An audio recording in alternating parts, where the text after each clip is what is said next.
Bismillahirrahmanirrahim. Assalamualaikum warahmatullahi wabarakatuh. Kami daripada kumpulan 7 akan membentangkan tugasan kumpulan kami. Tajuk tugasan kami, lukisan hamparan atau pengorakan. Terima kasih diucapkan kepada Encik Muhammad Amirul bin Hussein atas ilmu yang diberikan sepanjang 14 minggu kami belajar. Saya Nur Aina Nazira binti Azman bersama 3 orang rakan yang lain, Nur Fatin Amira binti Samin, Syirah Amirah binti Waidih dan Nur Nasya Anisa binti Zainal akan membentangkan tugasan kumpulan kami. Saya akan teruskan ke bahagian pengenalan. Hamparan sesuatu objek adalah bentangan objek tersebut di atas satah. Lukisan kerja yang dilakukan dengan melukis pelan atau pola semua permukaan sesuatu. Dilukis terus ke atas permukaan logam, kertas mahupun kadbod. Kemudian, pola ini dipotong, dilipat atau digulung dan kemudian dicantum pada bentuk objek yang kita perlukan. Hamparan ini juga adalah permukaan yang membaluti sesuatu objek atau bongkah berongga yang dibentang dalam satah. Berongga bermaksud ruang kosong di dalam sesuatu objek. Terdapat 4 bentuk bongkah yang menggunakan kaedah hamparan iaitu prisma, silinder, piramid dan kun. Saya akan teruskan bahagian konsep asas cara lukisan hamparan atau pengorakan. Okey, bayangkan kita mempunyai sebuah kotak yang diperbuat daripada kertas dan kemudian kita buka kotak tersebut mengikut bahagian yang dilekatkan. Okey. Permukaan kotak tersebut masih bercantum di antara satu sama lain. Apabila rangkaian permukaan kotak itu dibentangkan mendatar secara hamparan, didapati ia merupakan sekeping kertas yang rata yang kita potong mengikut coraknya. Seperti apabila kita lipat semula bahagian-bahagian yang dipotong, yang dicorakkan tadi, dia akan menjadi sebuah kotak. Okey, kita lihat kepada contohnya. Okey, ini adalah kotak pembukusan. Asal kotak pembukusan. Kemudian kita buka bahagian yang melekat. Ini adalah kotak yang kita buka, bahagian yang melekat tersebut. Jadi, bila kita hamparkan dia secara mendatar, inilah bentuk hamparan kotak tersebut. Okey. Ini juga contoh kepada kubus dan silinder. Hamparan kepada kubus dan silinder. Ini hamparan bagi piramid dan kun. Okey.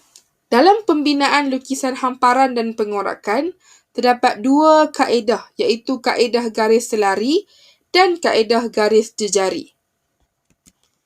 Okey, bagi kaedah garis selari, digunakan untuk membina hamparan yang objeknya mempunyai keseluruhannya panjang keratin rentas yang seragam. Contoh objek yang paling sesuai adalah prisma dan silinder. Okey, dilukiskan pada permukaan objek yang menunjukkan panjang sebenar di mana ia diunjurkan kepada pola atau bentangan yang seragam supaya ia kekal sebagai panjang sebenar. Okey, ini adalah contoh bagi hamparan permukaan silinder tegak. Boleh kita lihat dia mempunyai garisan serenjang mengikut satah dia. Ini adalah contoh bagi prisma segi 6 sama. Ini contoh bagi hamparan permukaan silinder yang terpotong serong. Walaupun ia mempunyai lengkungan di sini, tetapi ia masih menggunakan garisan serenjang mengikut satah. Okey, ini adalah prisma segi 6 sama, terpotong 30 sudut dan ia tidak mempunyai penutup. Saya akan tunjukkan contoh video yang menggunakan kaedah selari. Ini merupakan antara contoh soalan pengorakan selari. Pertama sekali, labelkan 1, 2, 3 mengikut arah jam pada pandangan pelan objek C. Ketiga, garis secara melintang pada bahagian atas dan bawah pandangan hadapan objek C. Garis secara menegak mengikut jarak yang bersesuaian. Keempat, ukur jarak K ke 1 dengan menggunakan jangka lukis dan pindahkan jarak tersebut pada garis melintang atas dan bawah. Begitu juga dengan jarak 1 ke 2, 2 ke 3 dan 3 ke K. Garis menegak semua ukuran yang telah dibuat. Kemudian labelkannya mengikut jarak yang telah diukur.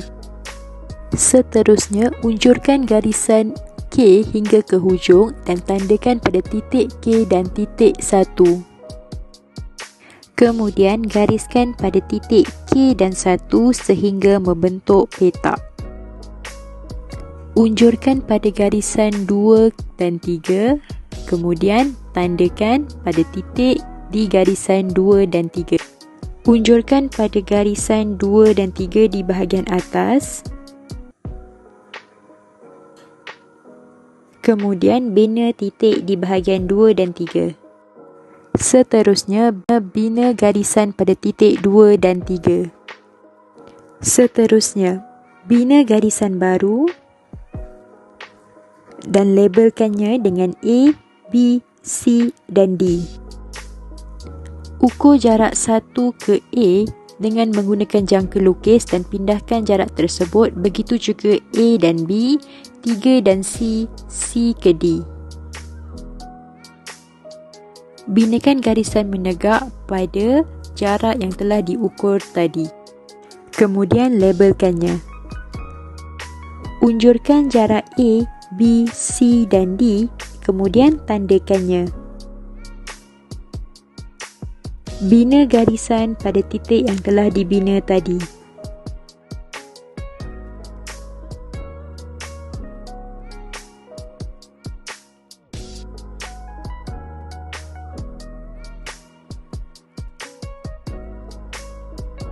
Pengorakan atau hamparan selari siap dibina.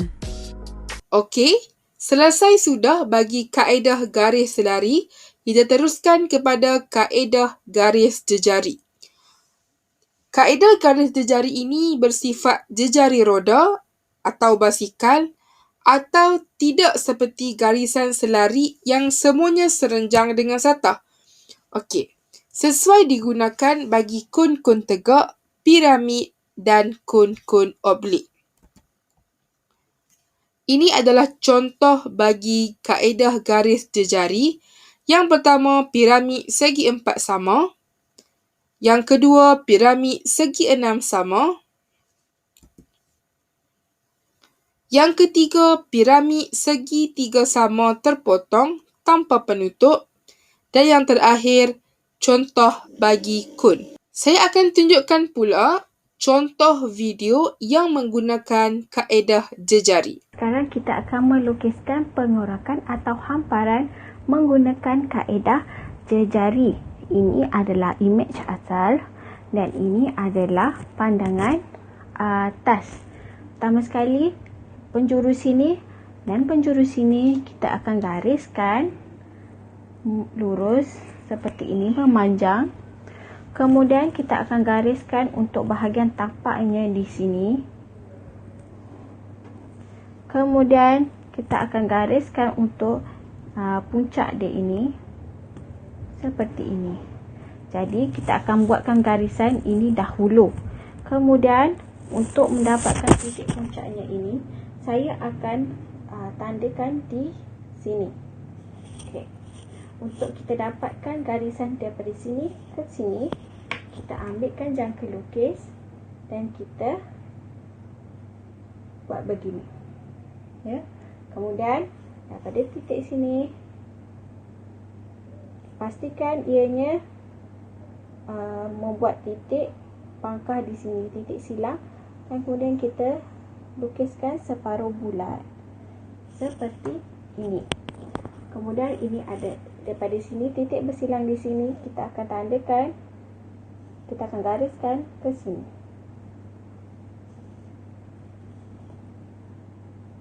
Kemudian, kita akan tandakan di sini 1, di sini 2, di sini 3, dan di sini 4. Jadi, daripada 1 ke 2 ini, kita akan ambilkan jangka lukis dan kita akan buatkan ukurannya begini. Okey, dan kemudian kita tandakan di sini. Sini adalah 1 dan sini adalah 2. 2 ke 3 kita akan buatkan seperti ini. 2 ke 3. Okey, kita akan dapat nombor 3. Daripada 3 ke 4 kita akan buatkan seperti ini. Dan ini adalah nombor 4. Okey, daripada 4 ke 1 kita akan ambilkan ukuran dia seperti ini. Dan kita akan tandakan dia seperti ini. Ini adalah 1. Jadi kita dah dapat nombor 1, nombor 2, nombor 3 dan nombor 4 dan nombor 1 kembali. Kemudian kita tandakan dia bentuk piramid seperti ini. Nombor 2 ke titik puncak dia. Nombor 3 ke titik puncak juga. Nombor 4 ke titik puncak. Nombor 1 ke titik puncak. Jadi, kita perhatikan imej asal dan juga sini dan sini. Ianya adalah garisan menegak. Jadi, nombor 1 ke 2 kita gariskan seperti ini. Pastikan ianya bertemu titik silang dan di dua ini titik bersilang bertemu dengan nombor 3 titik bersilang. Nombor 3 ke 4, nombor 4 ke 1. Dan sekarang kita dah siap lukisan hamparan menggunakan kaedah jejari. Selesai sudah 2 kaedah untuk pembinaan lukisan hamparan atau pengorakan. Kita ke penghujungnya iaitu kesimpulan. Hamparan atau pengorakan ini adalah bentangan sesuatu objek seperti silinder, kon, prisma dan lain-lain di atas satah permukaan yang rata. Konsep asas lukisan ini dengan menganggap sesuatu objek akan dibentangkan mengikut garis lipatan gulungan yang mencantumkannya. Dalam melukis plan bentangan, panjang sebenar bagi setiap garisan pada permukaan objek perlulah ditentukan terlebih dahulu. Sekian sahaja daripada kami. Semoga bermanfaat untuk masa akan datang. Sekian, terima kasih. Assalamualaikum warahmatullahi wabarakatuh.